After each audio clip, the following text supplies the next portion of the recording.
출애굽기 20장 16절.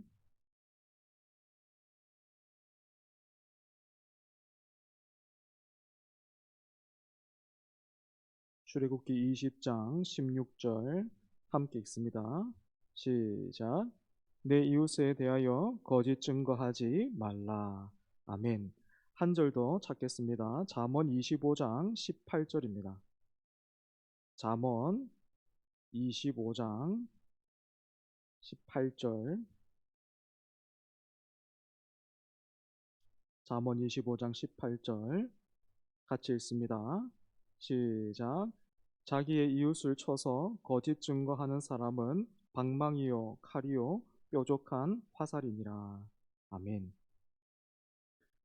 탤런트 최불암 선생님이 출연했던 수사반장이라는 드라마를 다들 아실 겁니다. 제가 찾아보니까 1971년 3월 6일부터 1984년 10월 18일까지 방영됐는데, 이 종영된 지 인기가 참 대단했잖아요. 그래서 이 종영된 지 불과 반년 만에 다시 재개가 되어서 1989년 10월 12일까지 연장 방영됐습니다. 제 기억에도 이 수사반장 드라마가 시작하면 그 특유의 그 음악 있잖아요. 그죠? 그게 지금도 기억에 남아있을 만큼 그 당시 참 많은 인기를 얻었는데요. 분량도 무려 880부작에 달합니다. 요즘도 간간히 이런 수사물이나 드라마가 영화로 제작되고 있는데요. 이런 작품들을 보면 공통점이 있습니다. 무엇입니까? 범인을 잡는 것도 중요한데 더 중요한 것은 증거를 찾는 일이죠. 왜냐하면 범인이나 또 목격자의 진술보다 증거가 훨씬 신빙성이 있기 때문입니다.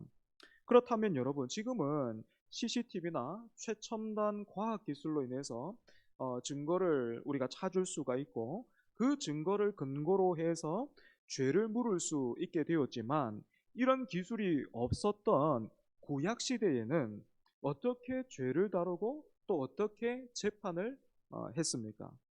성경을 보면 이 구약의 재판에서는요, 증인이 참 중요했다라는 것을 우리가 보게 됩니다. 오늘 우리가 다룰 10계명의 9번째 계명인 내 이웃에 대하여 거짓 증거하지 말라 하신 이 말씀도 1차적인 의미는 법정에서 이웃을 해하려는 의도로 거짓말해서는 안 된다라는 그런 뜻입니다.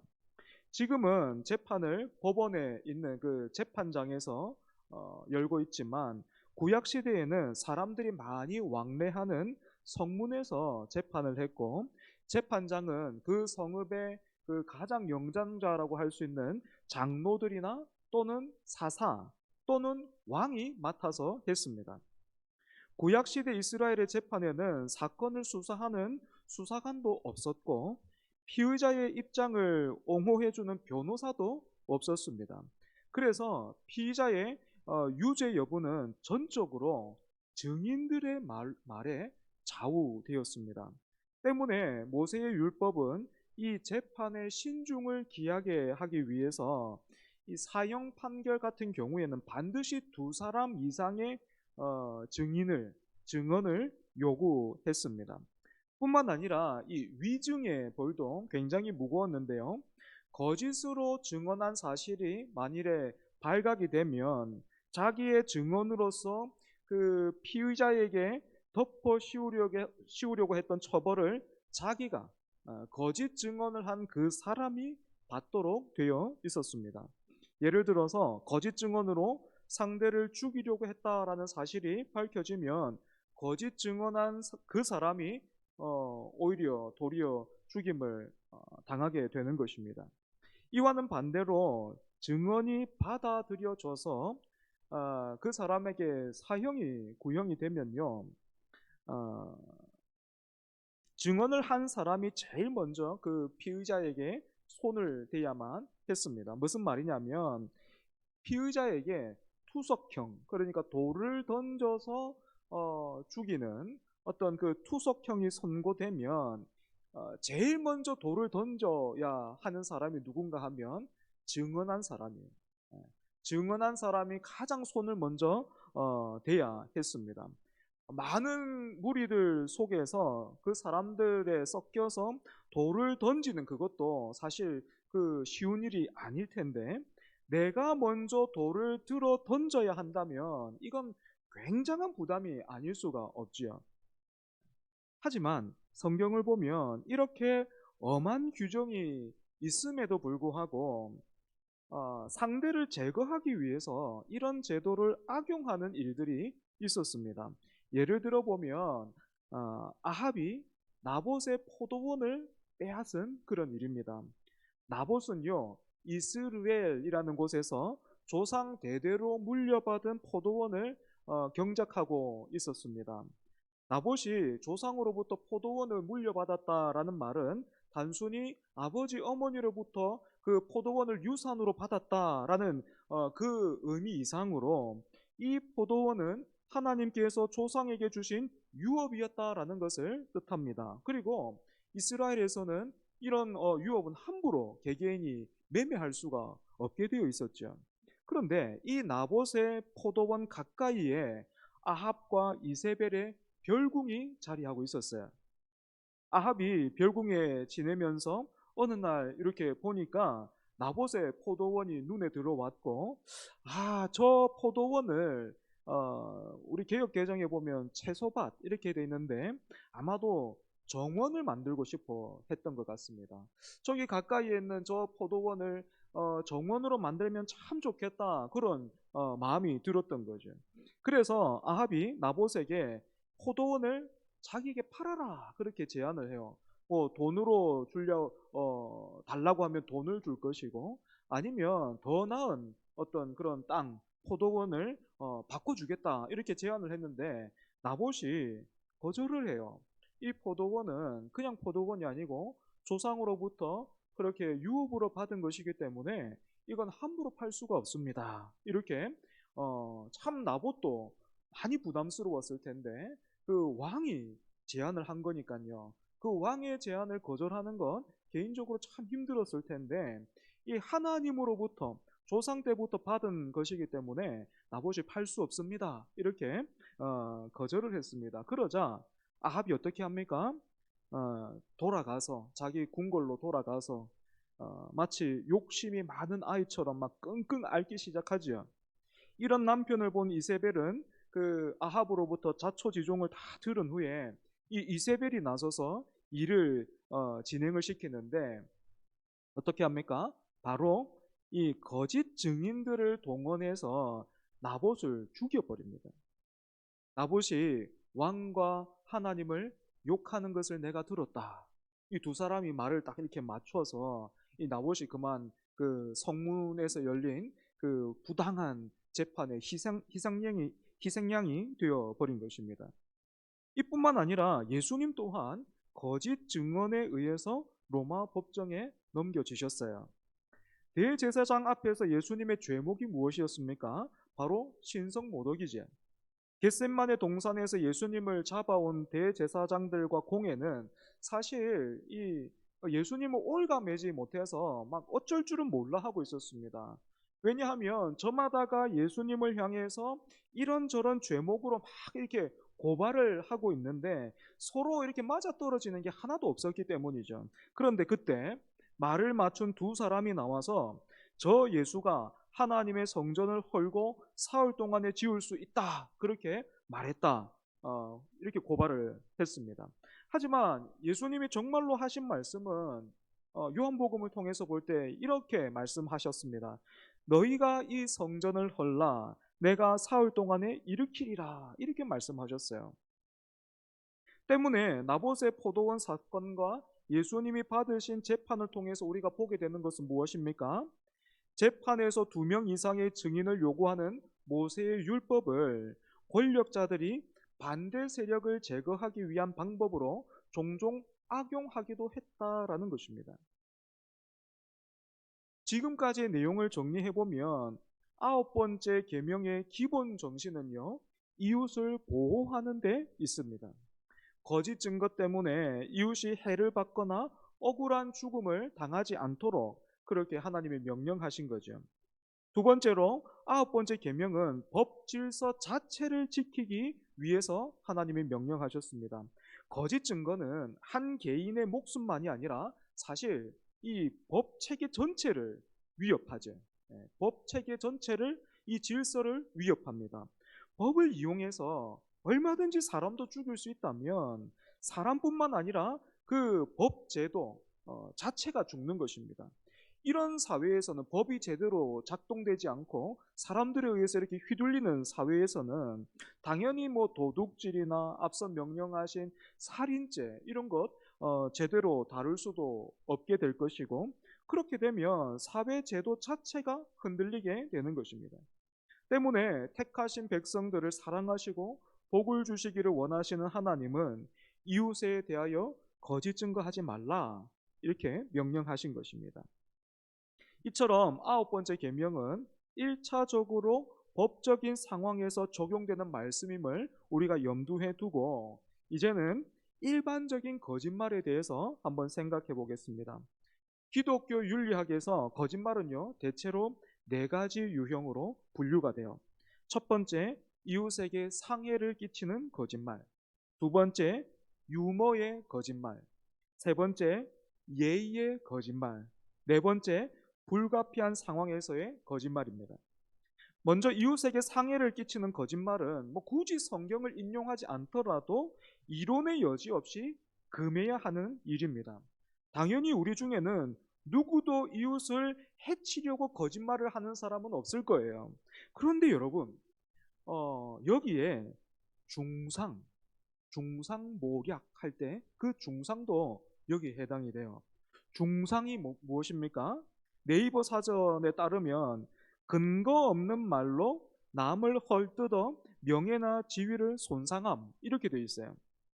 사람들은 대부분 노골적으로 없는 말을 만들어내지는 않습니다. 대신에 말을 살짝 바꿔서 마치 그 사람이 이런 뉘앙스로 말한 것처럼 만들 때가 있죠. 우리는 이런 경우를 정치인들끼리의 공방이나 연예인들이나 스포츠 선수들 이야기를 다루는 그 기사들을 통해서 접할 수 있습니다. 진실과 상관없이 단순히 사람들의 관심을 끌기 위해서 혹은 자기의 유익을 위해서 아니면 말고 이런 식의 무책임한 태도는 하나님께서 금하시는 일인 것입니다. 두 번째, 유머의 거짓말은 말하는 사람과 듣는 사람이 모두 이게 사실이 아니다라는 것을 알고 있고 또 그 목적이 서로 즐거움을 누리도록 하기 위한 것임이 분명할 때 하는 그런 거짓말입니다. 예를 들어서요. 제가 여러분들 앞에 이렇게 말하는 거예요. 여러분, 제가 한때는요, 영화배우 정우성처럼 생겼었습니다. 이렇게 말하는 거예요. 이런 거짓말에 안 웃으시니까 이거 좀 당황스러운데, 예. 이런 거짓말의 경우에는 이 아홉 번째 계명에 위배되지 않는다 그렇게 볼 수 있는 것입니다. 물론 웃자고 하는 말이 선을 넘어가서는 안 되겠지요, 그죠? 상대방은 농담을 받을 준비도 안 되어 있는데 배려나 생각 없이 말을 건넨다면 이 상대가 당황할 수도 있고 또 오해할 수도 있기 때문입니다.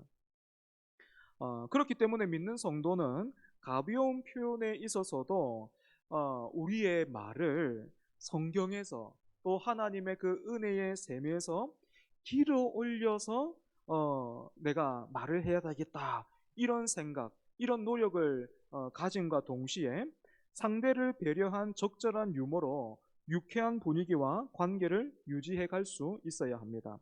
세 번째는 예의의 거짓말이에요. TV를 통해서 가끔 청문회를 볼 때가 있는데 그때마다 전 참 신기합니다. 무엇인가 하면 그 청문회에서 서로 막 이렇게 막 언쟁하지 않습니까? 그죠? 공방을 막 펼치는데 항상 이렇게 불러요. 존경하는 누구누구 의원님. 뭐 이렇게 말을 시작하더란 말입니다. 그런데 시작은 존경한다고 해놓고서는 주고받는 말들은 어때요? 굉장히 비수 같죠? 그죠? 그런데 여러분, 때때로는 이런 표현이 우리에게 필요하다라는 거예요. 선진국이나 아니면 이 배움이 깊은 자리일수록 이런 문화가 자리 잡혀 있는 건 우리가 보게 됩니다. 예를 들면 앞에서 언급했던 이 정치권의 모습은 물론이고 그 박사 학위를 취득하는 그런 과정을 보면요. 이제 박사 학위를 받으려고 하는 사람이 열심히 공부해서 논문을 한 편을 딱 준비한단 말입니다. 그러면 이제 그 논문을 가지고 먼저 이렇게 박사 학위를 가지고 있는 분들이 그 논문을 다 검토해서요. 그 논문을 가지고 막 그 상대에게 굉장히 이렇게 날선 질문을 막 던집니다. 음, 그런데 그런 질문들 또 대답이 오고 갈 때 꼭 발언 전에는 이런 말을 붙인다고 그래요. 존경하는 또는 친애하는 이런 표현들을 붙임으로써 서로가 의식적으로 일정 선을 지키려고 하고 감정이 극에 치닫지 않도록 노력하는 것입니다. 음, 제가 예전에 설교를 다른 목사님 설교를 들으면서 참 인상 깊었던 게 있어요. 뭐 이것과 비슷한 예의의 거짓말 뭐 이런 상황에 예를 들 수 있겠는데 우리 교회도 우리가 재직회도 하고 공동의회도 하고 그렇게 하지 않습니까? 그죠? 그러다 보면 종종 발언할 어떤 그런 기회가 생기는데 그때마다 그 교회는 아예 룰로 정해놨대요. 발언을 할 때는 무조건 이 멘트로 시작해야 된다. 이 말로 시작해야 된다. 그냥 교회에 그냥 딱 정해놓은 그 룰이 하나 있답니다. 그래서 제가 만약에 그 재직회나 공동회에서 손을 들고 발언권을 딱 얻으면 일어나서 이렇게 말한다 그래요. 아무것도 아니고 아무것도 모르고 틀릴 수도 있는 제가 발언합니다. 요 말을 먼저 붙인다 그래요. 굉장히 의미심장하죠, 그지? 어, 그렇게 아무것도 아니고 아무것도 모르고 언제나 틀릴 수 있는 잘못 알고 있을 수 있는 제가 하나 발언합니다. 어떻게 무엇을 의도한 것입니까? 선을 잘 지키고 감정이 극에 치닫지 않도록 서로가 노력을 하는 거죠, 그죠? 뭐 이런 거짓말의 예는 얼마든지 많이 있어요. 저는 어려서부터 저희 집 가풍이요. 먹을 때 한 번 먹을 때 제대로 먹자. 뭐 이런 집에서 자랐습니다. 그러니까 예를 들어 뭐 불고기를 한번 해도 뭐 접시도 다른 집의 크기와 좀 달랐고 그 먹다 보면은 저기 한 곳에 또 더 먹을 수 있는 양이 이렇게 준비되어 있는 그런 집에서 자랐는데 저는 뭐 다른 집도 다 그런 줄 알았는데 안 그렇더라고요. 한 번은 사촌 누나 집에서 밥을 먹는데 사촌 누나가 동생들 왔다고 음, 그 불고기를 해왔는데 그 접시도 우리 집안의 그 접시와는 한 반쪽짜리밖에는 안 되고 슬쩍 보니까 이게 전부예요. 이게 전부인데 심지어는 4명 정도가 둘러 앉아서 나누어 먹어야 되는 뭐 그런 상황이 펼쳐진 적이 있습니다. 뭐 저 혼자서도 먹을 수 있는 양을 3, 4명이 앉아서 나누어 먹었으니까 저는 당연히 이게 뭐 먹은 것 같지가 않지요. 그지? 그런데 밥을 다 먹고 나서 누님이 묻는 거예요. 잘 먹었냐고, 배부르냐고 묻는 거예요. 그때 제가 어떻게 답해야 되겠습니까? 먹은 것 같지 않다, 뭐 이러면 안 되겠죠, 그죠? 아이, 배부르게 잘 먹었다고. 이런 상황뿐만 아니라 음식이 입에 잘 맞지 않았다고 해도 오늘 참 감사합니다. 맛있게 잘 먹었습니다. 이렇게 인사하는 것은 거짓말이라기보다는 에티켓에 속한다 할 수 있겠죠. 그러니까 이 예의상의 거짓말은 에티켓 이렇게 생각하시면 되겠습니다. 네 번째는요. 불가피한 상황에서의 거짓말이에요. 불가피한 거짓말은 진실을 말하면 이웃의 생명의 위험에 빠지게 될 것이 분명한 상황에서 이웃의 생명을 살리기 위해서 거짓말을 하는 것을 의미합니다. 예를 들어서 세계 2차 대전 중에 유태인들이 굉장히 많이 희생이 됐는데요. 독일 군들이 숨어 있는 유태인들을 찾기 위해서 집을 수색하는 과정에서 이 주인에게 묻는 겁니다. 혹시 여기에 유태인이 숨어 있지 않는가? 당신이 숨겨두지 않았는가? 이렇게 묻는다면 거짓말로 사람을 살려야 하는가? 아니면 거짓말을 하지 말라 하셨기 때문에 사실을 말해야 하는가? 하는 이 문제라는 거예요. 신학자들 사이에서도 거장으로 인정받는 분이 계신데, 이 어거스틴 라는 이 신학자가 계신데요. 이분은 거짓말을 금하는 성경의 몇 구절을 근거로 해서 성도는 그 어떤 상황에서도 거짓말을 해서는 안 된다, 그렇게 주장을 했어요. 하지만 동시에 사람의 목숨을 희생시키는 것도 옳지 않으니까 좀 전에 뭐 독일군이 집을 수색하는 그런 상황에서는 이때는 뭐 침묵하는 것이 하나의 방법일 것이다, 이렇게 말했고, 아니면 오히려 큰 소리로 여기에 사람이 숨어 있다 그렇게 외침으로써 숨어 있는 사람이 도망갈 수 있는 시간을 주라, 그렇게 말하기도 했습니다. 하지만 어떻습니까? 사실 뭐 둘 다 별로 설득력이 없죠. 그죠? 거짓말은 그 어떤 경우에도 해서는 안 된다라는 이 어거스틴의 주장은 성경의 몇 가지 사례로 논박이 가능합니다. 먼저 출애굽기 1장을 보시면 애굽의 바로가 이스라엘 백성들의 인구가 급격히 늘어나자 불안한 마음이 어떻게 합니까? 굉장히 잔인한 산하 제한 정책을 내리잖아요. 이스라엘 백성들 중에서 출생하는 자들 중에 남자아이는 다 죽이라, 그렇게 명령을 내리지 않습니까? 그죠? 하지만 이때 하나님을 경외하던 히브리 산파들은 이 애굽의 왕 바로의 명령을 어기고 남자들을 살립니다. 그리고 이 바로 왕 앞에서는 히브리 여인들은 다른 어떤 민족의 여인들보다 더 훨씬 건강해서 자기들이 도착하기도 전에 이미 출산을 마쳤다, 그렇게 둘러댔어요. 거짓말한 거죠, 그러니까. 그런데 하나님은 이런 히브리 산파들에게 은혜를 베푸셨습니다. 이 어거스틴의 주장대로라면 히브리 산파들은 거짓말을 했기 때문에 벌을 받아야 했지만, 오히려 하나님은 이 히브리 산파들을 하나님을 경외한다라는 그런 이유로 하나님이 은혜를 베푸셨습니다. 또 다른 예도 있어요. 여호수아에 나오는 기생 라합의 이야기입니다. 여호수아가 정탐꾼 둘을 여리고성으로 들여보냈습니다. 그런데 이 여리고성의 왕한테도 이 정보가 새어 들어가서 이 왕이 어떻게 합니까? 라합에게 사람을 보내서 정탐꾼들을 내어놓으라, 그렇게 요구를 하죠. 그죠? 이때 라합은 정탐꾼들을 자기 집 지붕에 숨겨두고 있었는데, 정탐꾼을 찾고 있는 사람들에게는 그 사람들이 나에게 온 것은 맞는데 어디로 갔는지는 모르겠다, 빨리 쫓아가 보라, 거짓말했습니다. 그런데 이 일로 라합은 여리고성에서 구원을 받죠. 그지? 뿐만 아니라 신약 성경 야고보서는 라합에 대해서 이렇게까지 말하고 있습니다. 또 이와 같이 기생 라합이 사자들을 접대하여 다른 길로 나가게 할 때에 행함으로 의롭다 하심을 받은 것이 아니냐, 이렇게 되어 있습니다. 이런 예들과는 정반대로 성경에는 오히려 자기 목숨을 위해서 다른 사람을 희생시키는 거짓말의 예도 있어요. 대표적으로는 아브라함이 자기 아내 사라를 누이라고 속인 일입니다. 그것도 두 번, 애굽의 왕 또 그랄 왕 아비멜렉에게 두 차례 같은 거짓말을 합니다.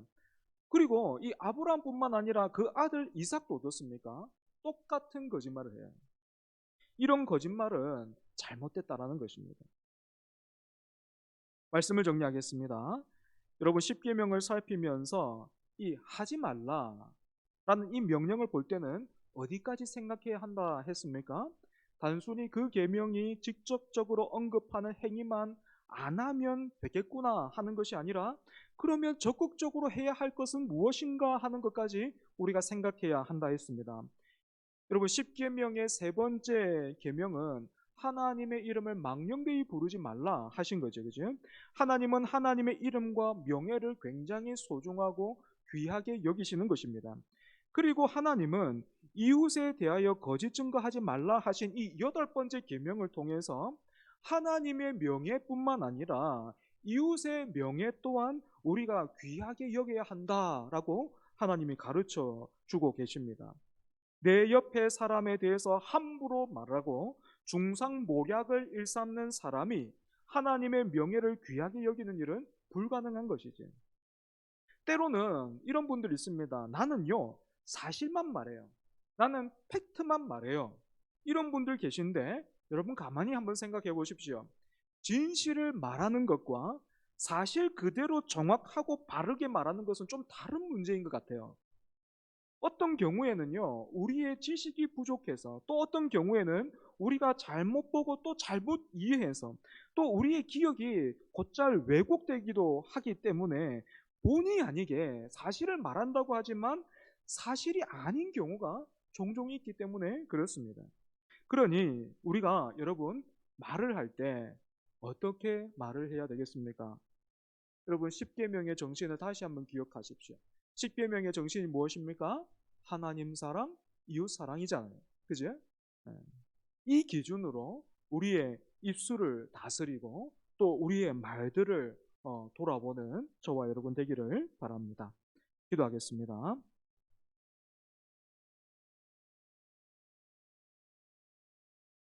하나님 아버지,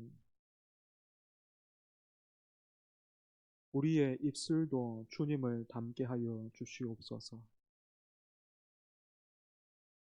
마음에 있는 것이 또 생각에 자리 잡고 있는 것이 우리 입으로 나오는 것인데 우리의 마음이 주님 따라가게 하여 주시고 주님 닮게 하여 주시옵소서.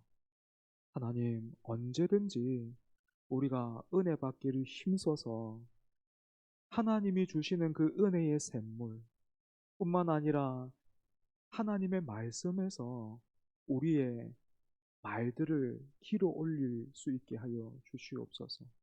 그래서 하나님 앞에서나 이웃 앞에서 하나님 사랑, 이웃 사랑, 우리가 놓치지 않고 참으로 그 사랑 가운데서 우리가 말을 하고 또 그런 우리의 말들을 통하여서 어, 거짓이 드러나고 참된 것과 진리가 또한 함께 보여지는 그런 은혜의 통로 다 될 수 있게 하여 주시옵소서.